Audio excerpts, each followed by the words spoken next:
Bonsoir à tous et bienvenue Focus Santé. On se focalise sur la santé des femmes enceintes dans ce numéro. La pathologie du jour touche 5 à 7% des grossesses, soit 10 millions de femmes enceintes dans le monde chaque année. Il s'agit de la pré-éclampsie, dont les complications peuvent conduire à la mort de la mère et de l'enfant. C'est donc grave, une maladie assez grave qui mérite qu'on s'y penche.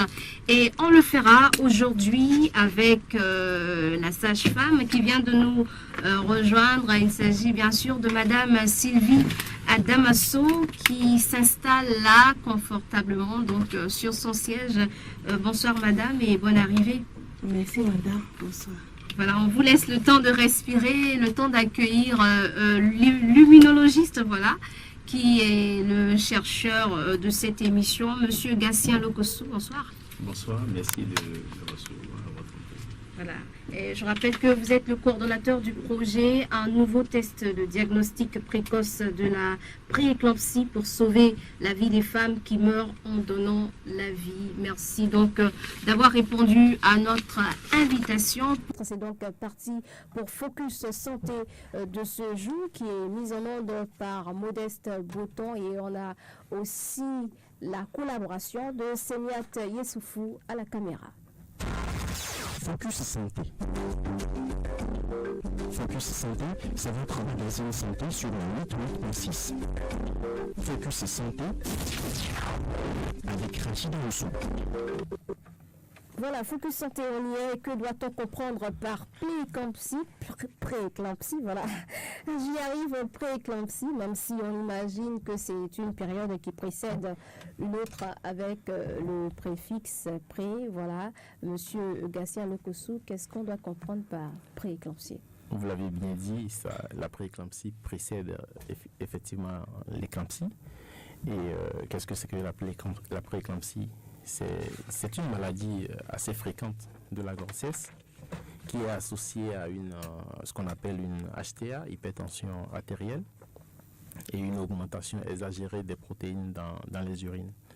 Donc il faut savoir qu'elle se produit au plus tôt à 20 semaines d'aménorrhée. Aménorrhée, c'est-à-dire oui, c'est calculé par rapport aux dernières règles en fait de la femme. Donc on va dire, pour résumer, 20 semaines gestationnelles, milieu deuxième trimestre. On commence à avoir les signes cliniques. Cependant, il faut savoir que la maladie peut survenir également très tardivement, c'est-à-dire peu avant l'accouchement ou même après l'accouchement, ce qu'on appelle le postpartum. Après l'accouchement. L'accouchement, ça peut survenir. C'est toujours la même maladie? Oui, tout à fait. Tout à fait, ça peut survenir après l'accouchement. Donc la plupart des patientes accoucheront d'un bébé en bonne santé et se rétabliront rapidement si c'est pris en charge comme cela se doit. Oui. Toutefois, si c'est pas traité ou mal traité, la prééclampsie va entraîner des complications assez graves. J'espère qu'on aura l'occasion. Oui, on reviendra sur les complications. Tout à fait. Et comme vous l'avez dit, ça précède l'éclampsie. On va donner la définition de l'éclampsie tout à l'heure.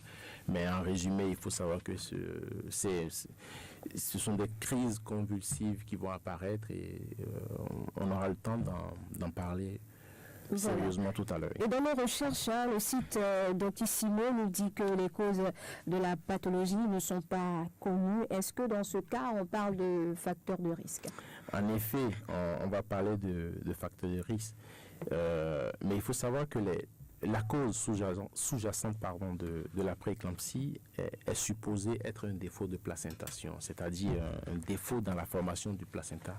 Le placenta, qui est cette poche-là qui contient le fœtus, le bébé, c'est bien Pas ça? qui contient le fœtus, mais qui sert de filtre, qui permet de filtrer les nutriments, les déchets, etc. etc. C'est comme c'est une structure sous forme de chiffon qui va permettre les échanges entre la mère et le fœtus.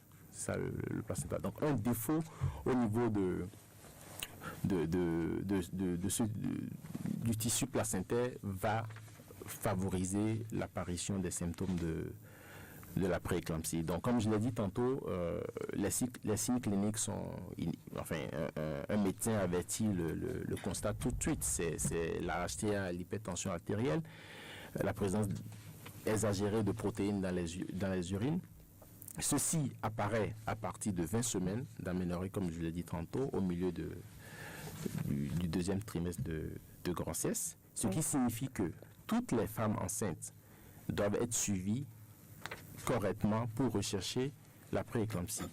Et celles ayant des facteurs de risque doivent bénéficier d'une surveillance complémentaire. Alors, si vous voulez, on parle des facteurs de risque. Ou on attend. Allez-y. Ok, merci. Donc, quels sont les facteurs de risque? Ça peut être des facteurs personnels, c'est-à-dire quelqu'un qui a des antécédents personnels. On va dire, par exemple, une complication liée à une précédente grossesse, Oui. Y compris un retard de croissance in utero. In utero, à l'intérieur, c'est ça, de l'utérus, un retard de croissance in utero.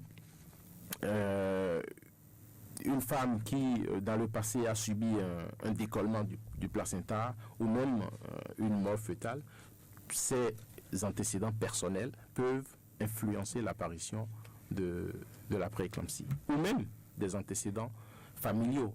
Si vous avez une mère ou une grand-mère qui a fait une prééclampsie ou une éclampsie lors de sa grossesse, vous avez une certaine probabilité de faire vous-même une prééclampsie. Un autre facteur de risque. Donc c'est en quelque sorte génétique. Plus ou moins, oui. Il y a un gène. On ne va pas en parler aujourd'hui, ce n'est pas l'objet. Oui. Il y a un gène qui est mis en cause, mais la communauté scientifique n'est pas complètement assez d'accord là-dessus. C'est le gène STOS1. Mais bon, ce n'est pas l'objet de notre entretien. Oui, allez-y. Un autre facteur de risque, ce sont les grossesses multiples. Donc, quand vous avez 2, 3, 4 jumeaux, enfin, jumellaires, c'est ça. Jumellaires, oui. C'est ça. Donc des jumeaux déjà à partir de 2. 2, ça peut être un facteur de risque. Vous avez aussi ce qu'on appelle la nulliparité, c'est-à-dire une femme qui n'a jamais accouché. On a la primigesticité, d'accord? Qui accouche pour la première fois. Pour la première fois. On a également des conditions médicales comme l'obésité, l'hypertension chronique, une pathologie rénale ou encore le diabète. Un autre facteur, l'âge de la grossesse. D'accord? Être âgé de moins de 18 ans peut être un facteur de risque. Être âgé de plus de 35-40 ans, ça peut être aussi un facteur de risque. La présence de maladies auto-immunes, ça peut influencer l'apparition. Qu'est-ce qu'on doit entendre par auto-immune, quel genre de maladie? Auto-immune, je donne par exemple l'arthrite rhumatoïde, des pathologies comme ça. Auto-immune, c'est-à-dire que votre système immunitaire commence à attaquer vos propres organes. Donc, il ne fait plus la différence entre vos organes et le corps étranger. Alors qu'on sait que le système immunitaire est censé défendre votre corps. Elles sont nombreuses, ces genres de maladies? Il y a plusieurs types de maladies auto-immunes. Il y a le diabète, il y a un type de diabète qui est aussi une maladie auto-immune, donc il y en a pas mal. D'accord. Donc, les facteurs de risque, il y en a tellement, oui, on vous laisse dérouler. Il y a quelque chose qui va vous surprendre. Un facteur de risque est l'utilisation du préservatif, c'est-à-dire que dans le couple, si la femme n'est pas... qui n'est pas conséquemment exposé au sperme du mari, c'est aussi un facteur de risque. Parce que n'oubliez pas que le bébé qui va être dans le ventre de la mère a la moitié de son patrimoine génétique qui appartient au papa, donc qui a un corps étranger. Donc il faut que l'organisme de la maman arrive à gérer ça aussi. Donc des études ont quand même démontré que dans un couple, je parle d'un couple, je ne parle pas des gamins qui s'amusent, dans un couple, l'usage du préservatif peut être un facteur de risque parce que la maman n'est pas suffisamment exposée. Donc dans un couple, il faut peut-être privilégier d'autres moyens de contraception. Vous ne voulez pas vous attarder là-dessus. Donc on va vous laisser continuer de risque. Le risque que je vous présente, il y a d'autres facteurs. Par exemple, le changement de partenaire. D'accord, vous changez régulièrement de partenaire, c'est aussi un facteur de risque. D'accord. Tout à fait. Donc, il y en a d'autres, mais je vous cite juste une dizaine. Donc, on va s'en arrêter à la dizaine pour continuer sur d'autres aspects. On va peut-être laisser Madame Azamasso. C'est bien ça, j'espère que je suis arrivée pour cette fois-ci, parce que j'ai écorché son nom en début d'émission. On va vous laisser parler tout à l'heure, mais avant, j'aimerais qu'on écoute ensemble ici, avec les auditeurs, un témoignage d'une maman qui a souffert de prééclampsie avant donc de donner naissance à sa fille. Elle a été rencontrée par Marina Rounou. Je vais vous inviter à la suivre. Une prééclampsie, c'est quand j'étais en grossesse, il y a une hypertension. C'est que la tension est élevée jusqu'à 24. Dans la famille, il y a le papa qui souffre déjà de... Moi, je vais commencer par petit à petit, ça s'est élevé comme ça. Comment ça s'est manifesté il y a eu des crises? Ce n'est pas des crises, mais j'ai les maux de tête. C'est parce que moi, j'avais une cabine dehors. Et le jour-là, il y a un monsieur qui est venu prendre mon sac.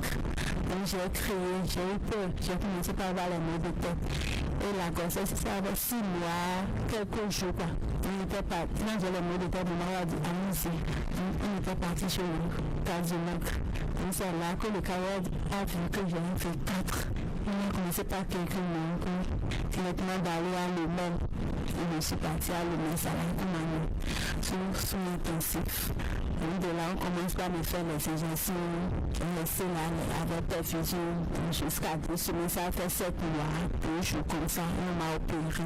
C'était une prématurée. Oui, elle était une prématurée. Actuellement, comment elle est? Oui, ça va. Ça va bien. Vous voyez, mais je suis contente. Elle est bien portante, moi aussi je suis bien portante. Elle a 8 ans. Cette maladie-là, c'est une maladie grave. C'est une maladie grave. Donc quand on souffre, c'est souvent les médicaments. Il ne faut pas trop énerver. Voilà, quelques conseils. Donc à la fin, il ne faut pas trop s'énerver. Voilà, prééclampsie, elle a connu ce que c'était et elle a pu s'en sortir. Madame Azamasso, vous rencontrez souvent ces genres de cas-là? Mais prééclampsie, vous êtes sage-femme? Oui, mais bien sûr, c'est des cas qu'on rencontre plus souvent. Et je voudrais dire que dans le monde, environ 7% des grossesses se compliquent d'une prééclampsie. Voilà. À entendre ce témoignage, j'ai eu la chair de poule. Oui. Parce que je me rappelle, il y a 8 ans, la dame, nous l'avons appelée échappée belle. Parce qu'elle a fleuré la mort, vraiment. Oui. Donc, à l'entendre parler, ça nous donne la joie au cœur. On a pu la récupérer son enfant. Oui, comment ça se passe? Comment vous gérez ces genres de cas? Bon, c'est souvent en interne. La femme est dans nos murs, à l'hôpital, elle est hospitalisée. Et la prise en charge se fait au cas par cas. Si c'est une prééclampsie modérée, nous accompagnons la femme juste avec des conseils, le repos et juste des médicaments pour baisser la tension. Mais quand il s'agit d'une prééclampsie sévère, alors l'OMS a recommandé un médicament qui se trouve être le sulfate de magnésium. Et c'est uniquement ça qu'il faut pour régler les problèmes de prééclampsie sévère. Et vous les gardez aussi à l'hôpital? Nous les gardons, elles sont à l'interne, elles sont hospitalisées parce que c'est un protocole qu'on donne. Et selon des heures données, on ne doit pas rater, quand l'heure sont là, on ne doit pas rater son traitement. Et c'est un traitement par voie parentale, donc ce n'est pas des injections, ce n'est pas des comprimés. Et les injections se font par les agents de santé. Donc cette femme est hospitalisée pour le traitement. Oui, est-ce qu'il y en a pas qui viennent un peu trop tard? Bien sûr, il y en a qui viennent trop tard. Souvent, c'est des femmes qui n'ont pas suivi leur grossesse, qui sont restées à la maison à longueur de mois. Et c'est peut-être au dernier trimestre qu'elles s'amènent à l'hôpital. Et les chiffres tensionnels sont trop élevés, la protéinurie est trop importante. Et là, on est vraiment en face, on se trouve en face de l'urgence. Et c'est vraiment une hospitalisation qui règle le problème. D'accord. Oui. Vous voulez ajouter quelque chose? Et bon, on viendra aux complications. Je voudrais dire que physiquement, voilà, c'est la question. Est-ce que vous arrivez à déceler le mal physiquement quand vous voyez une femme enceinte? Est-ce que vous vous dites là, c'est déjà un danger, c'est un signe avant-coureur? Bon, physiquement, je dirais que une femme enceinte atteinte de la prééclampsie va se plaindre de maux de tête, comme elle a dit, oui. Des céphalées atroces, des céphalées violentes. Elle a des troubles visuels. Elle a une hypersensibilité à la lumière. Elle a des acouphènes, c'est-à-dire des bruits impossibles dans les oreilles. C'est des bourdonnements? C'est des bourdonnements, oui, des bourdonnements d'oreilles. Elle a des douleurs abdominales inexpliquées et elle a une diminution de la quantité de l'urine, voire même l'arrêt des urines. Et la prise de poids, comme l'a dit tout à l'heure. L'arrêt, donc dans la journée, elle ne va pas uriner. Elle ne va pas uriner, ou bien elle urine avec petite quantité. Elle a des petites quantités d'urine. Elle a une confusion totale. Des vomissements aussi peuvent survenir. Confusion, c'est-à-dire qu'elle a des troubles, elle ne se rappelle pas de grand-chose. Elle ne se rappelle pas de grand-chose. Elle oublie facilement les choses. Tout est confus devant elle. Donc voilà, il y a des fois, on voit la femme déjà en train de convulser. Là, physiquement, l'agent de santé sait que c'est probablement une prééclampsie. Parce qu'il y a aussi le paludisme qui donne des confusions. Mais on sait pour chez une femme enceinte, la majorité des cas, c'est une prééclampsie. Donc voilà. Comment vous arrivez à détecter le mal?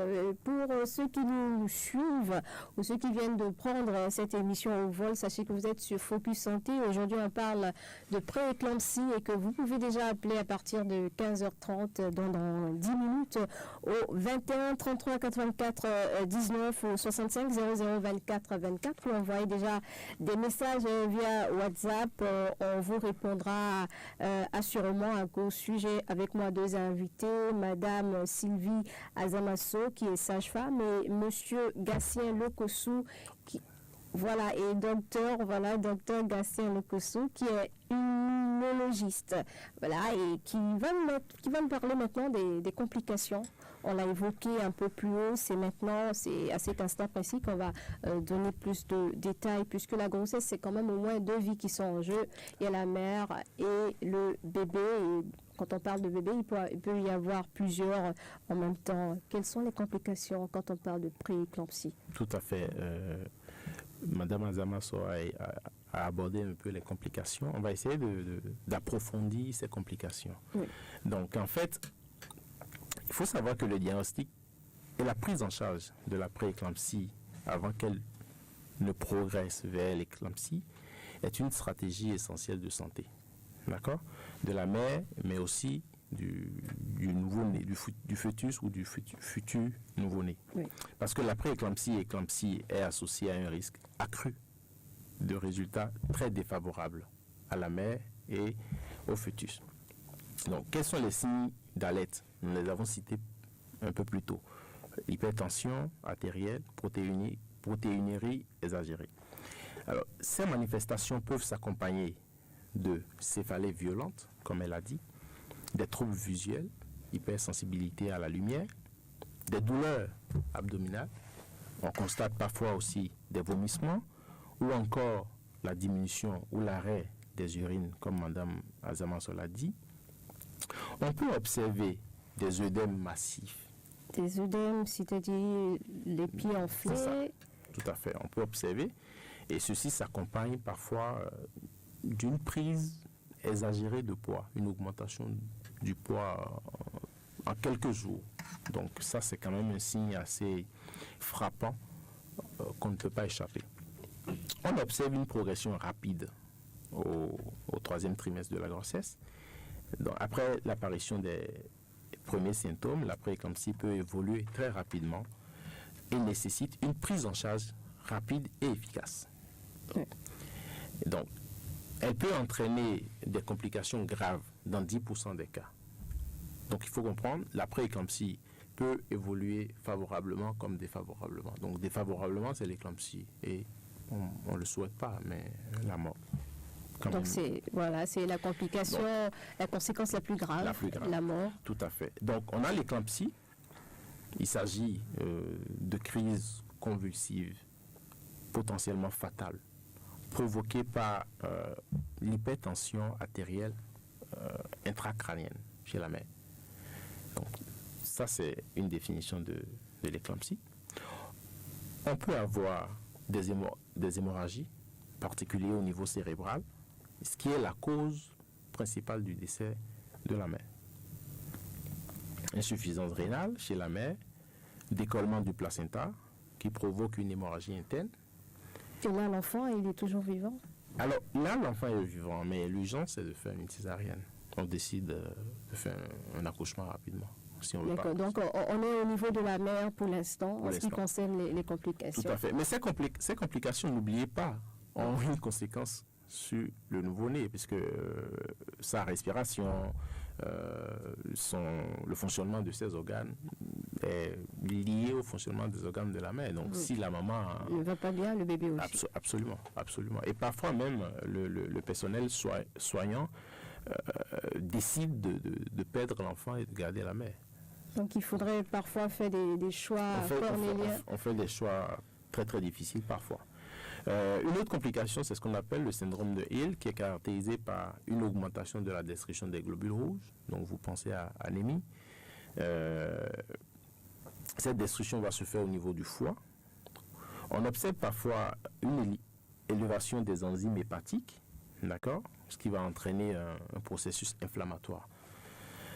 Et enfin, une diminution du nombre de plaquettes.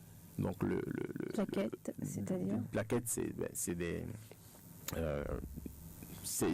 substances du sang, d'accord, qui sont impliquées dans la coagulation du sang. Donc quand vous avez une diminution, vous avez un risque accru de faire une hémorragie parce que votre sang devient plus fluide et donc on observe une diminution lorsque la prééclampsie évolue vers l'éclampsie. D'accord. Donc voilà un peu les complications qu'on peut décrire par rapport à la prééclampsie. Mais la complication la plus dramatique, c'est effectivement la mort des deux êtres, l'enfant et la mère.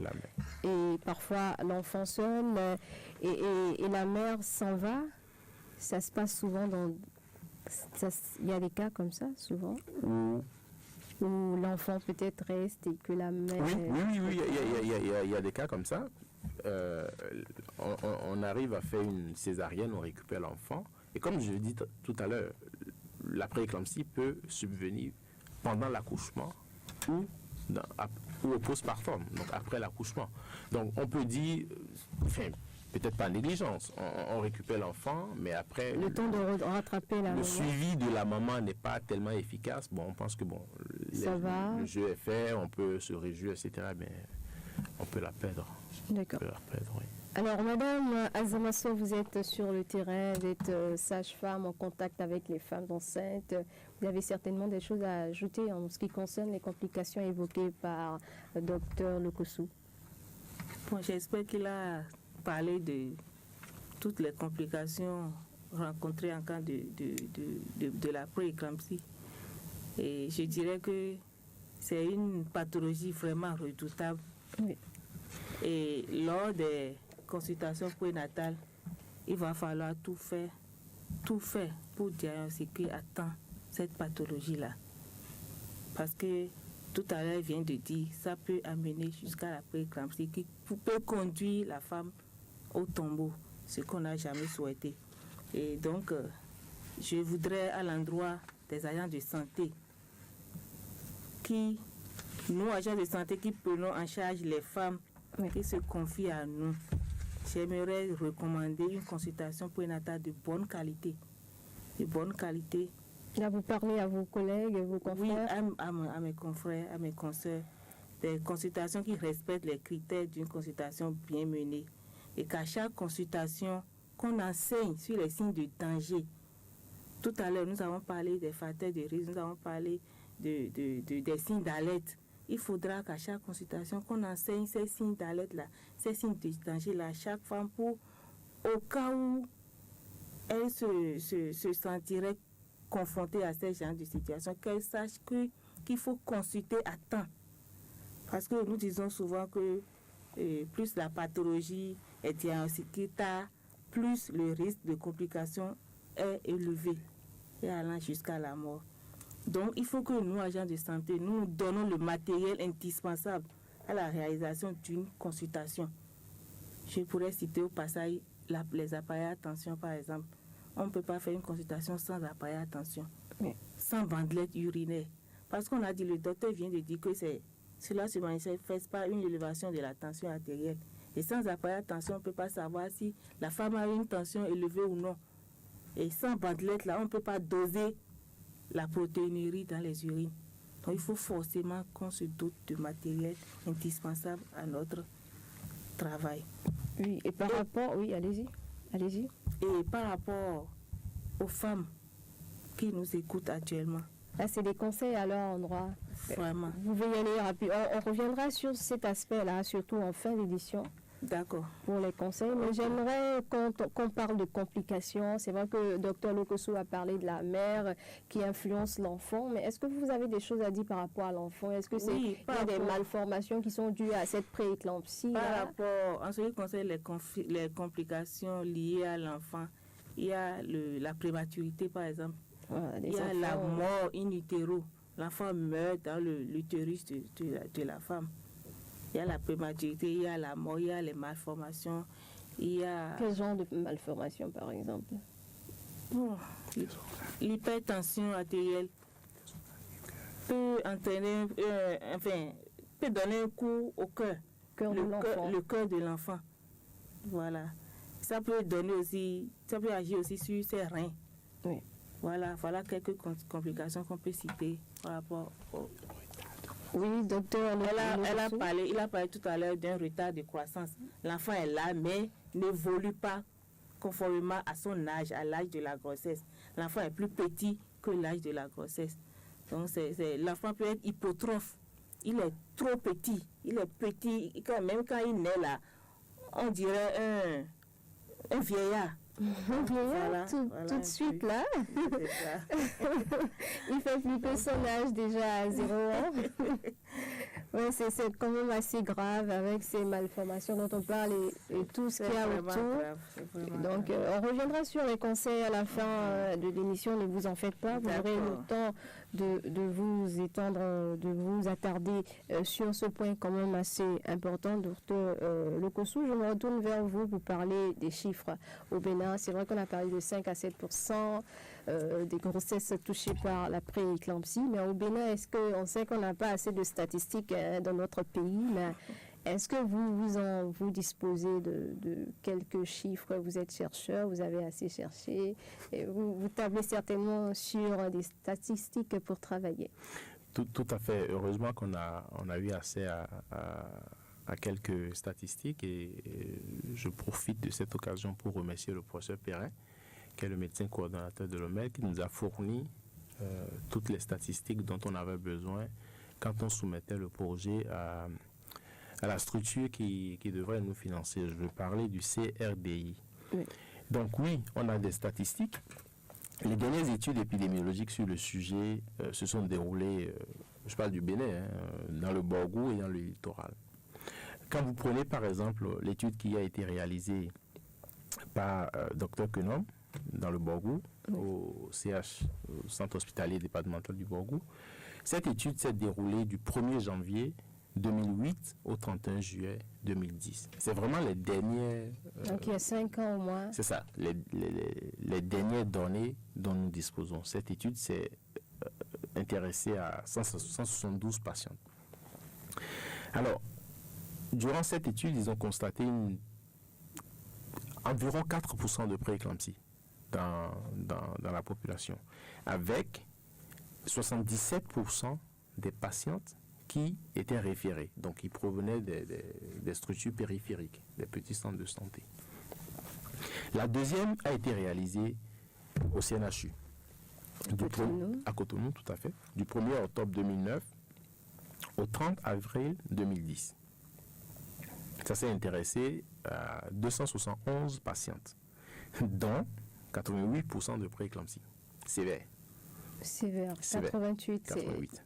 Pourquoi? Parce que CNHU et OMEL, c'est des centres de référence. Donc, on envoie tous les cas désespérés dans ces hôpitaux. Ce n'est pas tellement étonnant. Donc, 88%. Alors, justement, 70% de ces patientes étaient des patientes référées. Donc, comme je disais tout à l'heure, des structures périphériques. Donc, voilà les données dont nous disposons par rapport à la prééclampsie. Au Bénin, vous remarquez très bien que ce ne sont pas des données assez récentes. D'une part, assez récentes, mais qui ne couvrent pas tout le Bénin, oui. C'est Borgou et le littoral. Et le littoral. 2 départements sur les 12 que compte le pays. Tout à fait. Donc, si vous le permettez, l'étude qu'on va décrire tout à l'heure nous permettra d'une part de savoir si oui ou non on aura un test de diagnostic ou pas, mais en même temps, ça va nous apporter de nouvelles statistiques. D'accord. Et avant d'en arriver là, il y a une question d'une auditrice, Madame Doucet, qui pose cette question: comment prévenir la prééclampsie? On va se retourner vers la sage-femme qui est tout le temps en contact avec les parturientes, les gestantes. Oui. Elle répond à cette dame. Merci, madame. Comment prévenir la prééclampsie? Et tout de suite là, je dirais que toute femme ayant un retard de menstruation doit rapidement se référer à un agent de santé. Parce que nous avons dit tout à l'heure que le mal est diagnostiqué par une élévation de la tension artérielle et une protéinurie dans les urines. Alors, pour prévenir la maladie, il faut qu'elle aille se faire consulter dès qu'elle se sent enceinte, d'abord. Et dès que l'agent de santé remarque une élévation de sa tension, que les dispositions soient prises en même temps pour empêcher l'élévation maximale de cette tension et la présence de protéines dans les urines. Il faut qu'une femme enceinte puisse s'alimenter normalement. Il faut une alimentation équilibrée et vraiment saine. Il faut qu'elle consomme beaucoup de produits laitiers. Il faut une supplémentation en calcium et il faut qu'elle se repose beaucoup, évitant aussi les stress. Se reposer beaucoup dès les premières semaines, ou déjà quand on est presque à terme? Dès les premières semaines, il faut se donner du repos. La femme enceinte doit se donner du repos. Pas se reposer au point où devenir, ne rien faire. Au point où c'est papa qui fait la cuisine. Non, pas du tout. Pas du tout, mais elle doit se donner un temps de repos. Et j'ai dit tantôt qu'il faut qu'elle évite le stress. Elle doit aussi marcher, se détendre, vivre dans une atmosphère détendue. Elle doit aussi prendre régulièrement sa tension artérielle. Voilà. Elle doit acheter un tensiomètre ou bien qu'est-ce qu'elle doit... pas du tout. Elle peut s'acheter un tensiomètre, pourquoi pas, si elle a les moyens. Mais sinon, elle se réfère à un centre de santé pour contrôler sa tension en dehors de ses rendez-vous. La fréquence? Pas tout le temps. Pas tout le temps. Elle doit respecter d'abord les rendez-vous de consultation prénatale. Souvent, les femmes ne respectent pas les rendez-vous de consultation. Oui. Donc, il faut qu'elle respecte ses rendez-vous. Et entre les rendez-vous, là, pourquoi ne pas se faire prendre sa tension artérielle? Voilà. Donc, si vous voulez faire comme notre auditrice qui a envoyé tout à l'heure sa question, vous n'avez qu'à envoyer également vos messages au 65 00 24 24 ou appeler directement sur ce numéro ou le 21 33 84 19. Modeste Botton vous aidera donc à entrer en liaison avec nous. Pour l'instant, cette émission se poursuit. On va parler du côté scientifique donc de la prééclampsie. En tout cas, c'est ce qui amène le coordonnateur du projet un nouveau test de diagnostic précoce de la prééclampsie pour sauver la vie des femmes qui meurent en donnant la vie. Voilà, on sait donc que le test n'est pas encore disponible, mais où en sont les travaux, docteur Lokosso? Alors, merci une fois pour l'opportunité que vous nous offrez de décrire le projet que nous avons pour le Bénin. et éventuellement pour d'autres pays africains et pourquoi pas le monde. Oui. Comme je disais tout à l'heure, ce projet va nous permettre d'actualiser les données, tout au moins au niveau de Cotonou et de Porto-Novo, les villes qui sont plus ou moins, les villes qui ont été choisies pour le projet. Nous avons dit tout à l'heure que les symptômes apparaissent au plus tôt à 20 semaines, au plus tard dans le postpartum. Donc, aujourd'hui, il n'y a pas de diagnostic précoce de la prééclampsie et fiable. D'où l'intérêt de ce projet. Donc, notre challenge, c'est de pouvoir proposer un test de diagnostic durant le premier trimestre. Si on propose un après, ça n'a pas d'intérêt puisque les symptômes apparaissent, donc on peut prendre en charge. Donc, nous envisageons proposer un test de diagnostic précoce dès le début de la grossesse, entre le premier et le 3e mois. Alors, l'idée est venue suite à une étude préliminaire que nous avons réalisée sur une petite cohorte, ce n'était pas beaucoup de femmes. Au Bénin ou... Non, à Montréal, au Canada. Au Canada. Et cette étude a suggéré qu'on pourrait envisager un diagnostic précoce au premier trimestre. C'est alors qu'on a décidé d'agrandir notre cohorte et passer à un effectif plus important. Donc on envisage 1 millier de femmes à Cotonou et à Porto-Novo et à peu près 300 ou 400 à Montréal dans le cadre. Mais ça, c'est pas encore finalisé pour Montréal. Mais pour Cotonou, on est prêt. On va commencer. On attend aussi effectivement l'avis du comité d'éthique donc sur les 1000 femmes. Donc voilà vraiment, je ne sais pas si je parle de ce qu'on veut faire concrètement. Oui, et surtout où vous en êtes, pour qu'on sache que le bout du tunnel par rapport au test qui va jouer quand même un rôle fondamental n'est pas loin. On espère que le bout du tunnel ne sera pas très loin. Donc en fait concrètement, on sollicite la contribution des femmes enceintes dès le début de la grossesse. Comme Mme Azamasso l'a dit tout à l'heure, dès le retard des règles, elles peuvent consulter, on confirme la grossesse ou non. Et nous, on va le prélever. C'est des prélèvements sanguins gratuits, de très peu de sang, moins de 5 ml de sang. Premier mois, 2e mois, 3e mois, 4e mois, 5e mois. Et tous ces prélèvements sont bien évidemment gratuits. Donc nous, on va faire des analyses parce qu'on pense avoir trouvé un marqueur par rapport à la prééclampsie. Donc, on va réaliser des analyses sur ces échantillons sanguins. Si on fait un calcul rapide, on a dit 1000 femmes, 5 prélèvements par mois, ça nous ramène à 5000 échantillons. D'accord? Donc, il nous faut un peu de temps pour pouvoir analyser tous ces échantillons. Donc, on pense que d'ici 1 an et demi, on devrait être en mesure de dire oui ou non, nous pouvons avoir un diagnostic précoce et fiable de la prééclampsie. D'accord, donc c'est encore toute une procédure pour voir si ce test-là est quand même possible. C'est ça. Une fois qu'on aura confirmé sur ces 1000, évidemment, on va envisager aller à un effectif beaucoup plus important, pourquoi pas 5000, et effectivement s'étendre à la sous-région, parce qu'il y a des variabilités, on l'a cité tout à l'heure, il y a des facteurs environnementaux, il y a des facteurs personnels. Donc, en étendant dans la sous-région, dans d'autres pays de l'Afrique de l'Ouest ou de l'Afrique entière, on pourra confirmer ou non nos observations. Donc, c'est vraiment important que les femmes participent.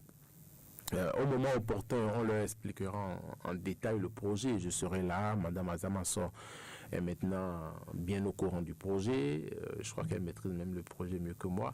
Donc voilà, toutes les questions, je pense que nous aurons des réponses satisfaisantes pour les femmes enceintes. Donc n'hésitez pas, contactez-nous à l'OMEL, au CNHU et d'autres centres de santé à Cotonou et à Porto-Novo qui seront impliqués. Je vais parler de la clinique Louis Pasteur, du centre hospitalier départemental de l'Ouémé. Donc on a des correspondants là-bas qui vont s'impliquer dans le projet.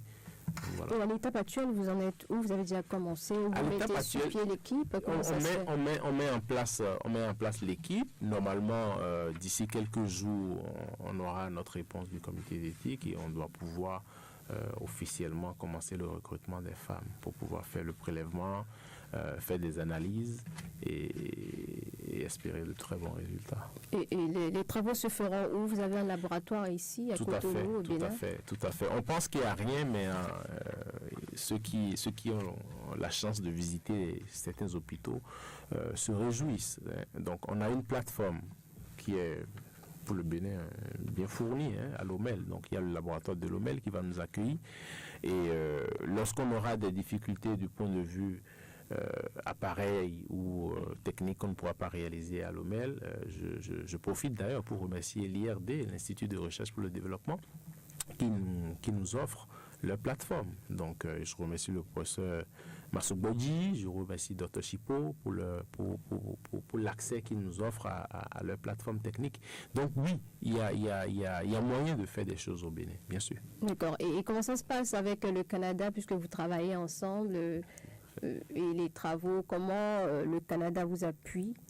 D'abord, il faut le reconnaître, le Canada nous appuie financièrement. Et c'est l'occasion de remercier le CRDI, le Centre de recherche pour le développement international. C'est une structure canadienne qui nous finance par rapport à ce projet. Parallèlement à ce que nous faisons ici, oui. Nos collaborateurs au Canada vont faire exactement la même chose à l'hôpital Sainte-Justine, à l'hôpital Saint-Luc de Montréal. Ils vont mettre en place aussi une cohorte. Donc vous imaginez, si on arrive à avoir une cohorte de 1000-1500, ça nous donnera déjà une idée de la fiabilité ou non de notre test. Donc on aura une population nord-américaine et une population béninoise qui est au sud de... Pour confronter les résultats. Ça, tout à fait. Et justement, parlant de résultats, on les aura quand? Le projet s'étend sur combien d'années, sur combien de mois? On va appeler ça une étude préliminaire. Donc le projet s'étend sur 2 ans. Mais normalement, si tout se passe bien, si on n'a pas de petits soucis, normalement d'ici 1 an ou 1 an et demi, on devrait avoir une idée. On devrait pouvoir commencer à donner un début de réponse à cette histoire-là. Donc, avant les 2 ans? Avant les 2 ans, oui, tout à fait. D'accord. Madame, monsieur, sinon docteur Lokossou disait que vous étiez même plus informé que lui sur le projet. Ça vous a fait un tout petit peu sourire. Mais parlons de ces femmes enceintes-là, les échantillons. Comment ça va se faire? Comment vous les recrutez?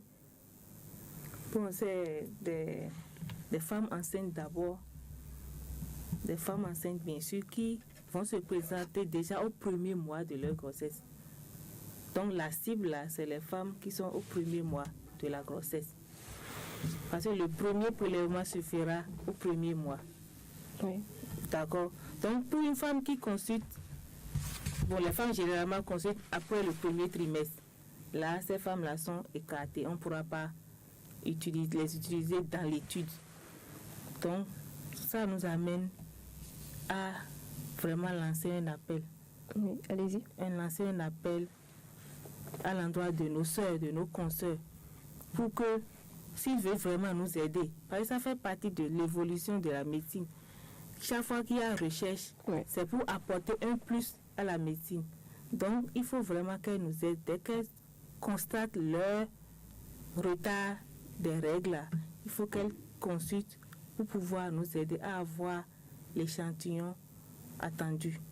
Donc voilà, parce que le prélèvement commencera dès le premier mois de la grossesse. Et hormis ce critère, il n'y en a pas d'autres? Est-ce que c'est une femme qui a accouché plusieurs fois? C'est le premier geste, comme on dit? Non, n'importe qui. L'âge? Qu'elle soit au premier geste ou au deuxième geste, ça n'a pas d'importance. Et l'âge? L'âge non plus. L'âge, ça n'a pas d'importance? Ça n'a pas d'importance, oui, non. Juste pour compléter ce que Mme Azamasso a dit, effectivement, elle a cité quelques critères. Nous avons plein de critères, pas forcément des critères d'exclusion. Nous avons limité nos critères d'exclusion. Donc, une jeune fille qui est enceinte à 15 ans, oui, avec l'accord de ses parents, parce qu'elle n'est pas encore majeure, on va l'inclure dans l'étude. Et dans les analyses statistiques, on aura une rubrique qui nous permettra de faire une corrélation avec l'âge. Parce que n'oubliez pas, tout à l'heure, je vous ai dit que les enfants, les dames en dessous de 18 ans constituent un facteur de risque. Et donc, on fera une corrélation avec toutes ces informations. Celles qui seront des multipares, celles qui auront des grossesses multiples, celles qui auront fait l'hypertension il y a 3 mois, il y a 4 mois. Donc, on va tenir compte de toutes ces informations pour finaliser nos analyses et rendre disponibles les résultats. Donc, il n'y a pas tellement de critères à prendre en compte, il suffit d'être... Oui, allez-y. Il suffit d'être enceinte, mais effectivement, il y a un gros critère d'exclusion si pendant la grossesse, malheureusement, la femme perd le bébé avant les 5 mois. Parce que nous, on va prélever du 1er au 5e mois. Donc, si avant les 5 mois, il y a un drame qui arrive, bon, on ne souhaite pas. Mais ce sera un critère d'exclusion. Ou pendant la grossesse, on constate une malformation. On ne le souhaite pas. On ne le souhaite pas. On prie le bon Dieu pour que ces choses n'arrivent pas. D'accord. C'est toujours bien de le savoir. Et ça commence quand déjà maintenant comment on vous contacte? On vous contacte déjà maintenant à l'OMEL, à l'ISBA? Comment ça se passe? Alors, on reçoit déjà des contacts. On est prêt à recevoir des contacts, mais comme je vous dis tout à l'heure, on va démarrer réellement lorsque le comité d'éthique va donner son quitus. D'accord. Donc, de toute façon, on peut prendre contact avec vous dans vos centres de santé. Rappelez-nous déjà où vous officiez, Madame Azamasso. Je travaille au centre hospitalier universitaire de la mère de l'enfant Lagune, appelé en temps OMEL. Voilà. Donc, le service de la consultation prénatale est ouvert. Il suffit d'arriver, de demander Madame Azamasso ou une sage-femme, parce que toutes les sages-femmes sont déjà impliquées dans ce projet-là. D'accord. Donc c'est aussi facile que ça, c'est aussi simple que ça. On se rend à l'hôpital de la mère et de l'enfant Lagune OMEL et puis on est servi. Et en dehors de l'OMEL? Alors en dehors de l'OMEL, il y a le CNHU. On est en train de mettre en place des collaborations avec les cliniques privées, les gynécos privés. Ils avaient d'ailleurs des représentants le jour du lancement.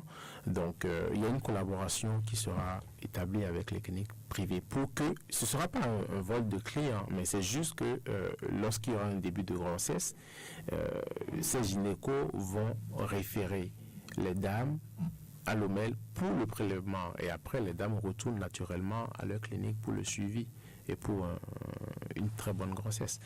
À Porte-Nouveau, ça va être la clinique Louis Pasteur et pour l'instant le centre hospitalier départemental sera impliqué. Donc on est ouvert à toutes sortes de collaborations avec les cliniques, ce qui nous permettra d'aller toucher les femmes au début de grossesse. Donc, vous avez parlé de lancement tout à l'heure. Je rappelle que c'est un projet qui a été lancé mercredi, si mes souvenirs sont bons, mercredi 16 juillet, 15 juillet dernier à l'ISBA. Tout à fait, oui. Voilà. L'ISBA, vous me rappelez le développement du sigle, c'est l'Institut biomédical des sciences biomédicales appliquées. Voilà. Et c'est abrité dans les mêmes locaux que la faculté des sciences de la santé. Et votre laboratoire, c'est toujours à l'ISBA? C'est à l'ISBA et à l'OMEL. D'accord. Voilà, on s'achemine doucement vers la fin de cette émission. On ne va pas vous laisser partir sans parler de ces conseils-là, ces conseils si précieux. On va finir par Madame Azamasso, mais on commence par vous, Docteur Lokossou. Alors, des conseils par rapport à une bonne grossesse, un bon déroulement de la grossesse, les gynécos sont les mieux placés pour pouvoir donner ces conseils. Mais Madame Azamasso les a énumérés un peu, je pense qu'elle reviendra là-dessus. Donc, effectivement, il ne faut pas attendre le 6e mois ou le 7e mois pour dire, bon, tiens, maintenant c'est officiel, je vais aller voir quelqu'un, un médecin, pour voir là où j'en suis. Non, dès le début de la grossesse, il faut faire des consultations. Surtout, faire attention. On l'a dit tantôt, il n'y a pas de test de diagnostic précoce. Donc, il faut qu'il y ait un suivi pour qu'on sache s'il y a une augmentation de la tension, s'il y a une apparition de signes cliniques HTA, apparition des œdèmes, d'urine, de protéines dans les urines. Oui, donc, il faut que les dames, au début de la grossesse, consultent. Donc, Madame Azamasso va certainement compléter avec quelques autres conseils. Oui, Madame Sylvie Azamasso, la parole est à vous pour la conclusion et les conseils à l'endroit autant des sages-femmes comme vous et surtout des femmes enceintes, oui, des femmes en général. Ok, merci. J'aimerais dire à ma chère population féminine de chercher à se faire consulter par un agent qualifié.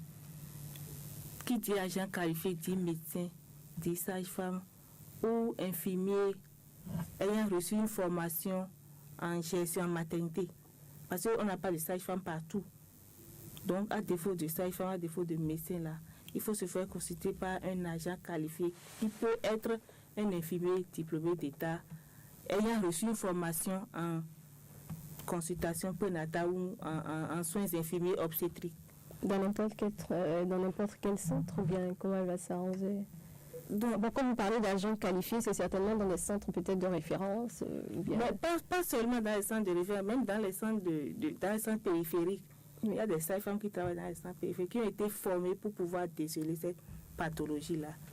Donc, il va falloir faire une sensibilisation dans le rang de la population. Pardon. Parce que dans les cliniques privées, qu'est-ce qu'on rencontre? Les aides-soignants qui sont là, en quête d'argent et qui font de n'importe quoi. Donc, il va falloir vraiment se faire consulter par un agent qualifié. Et non seulement ça, le docteur Lokoso vient de dire, il faut consulter. Moi, j'ajouterais qu'il vaut mieux consulter pour rien que de passer à côté d'un diagnostic important. J'ai telle chose, hein, docteur. Non, c'est rien, ça peut aller. C'est mieux que de rester chez soi à gérer par l'automédication. Donc, voilà quelques conseils que j'ai à dire à l'endroit de nos femmes de douceur.